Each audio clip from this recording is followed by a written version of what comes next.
বাজারেতে সব কিছুই পাওয়া যায়, কিন্তু নিজের কাছে 2টা পাতা হলেও তার আবেগটাই আলাদা থাকে। আজ একটু ভাত ভাজা করেছি। রাতের অনেকটাই ভাত রয়ে গেছিলো, খুব সহজেই সকালের খাবারটা রেডি হয়ে যায়। বাদাম ভেজে তুলে নেব।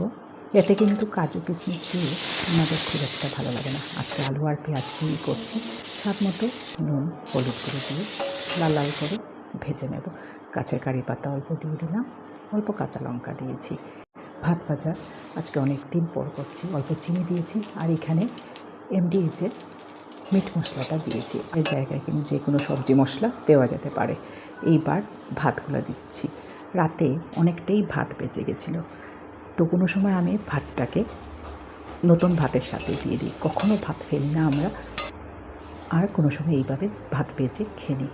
আমার ছেলে তো আজকে খুব খুশি, অনেক দিন পর মা ভাত ভাজা খেলাম।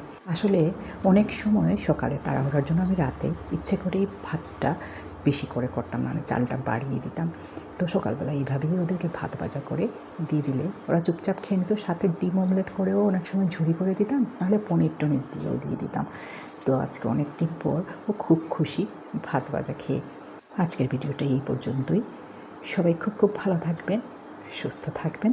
পরের ভিডিওতে আরও অন্য রেসিপির সাথে আরও অনেক গল্প হবে। টাটা।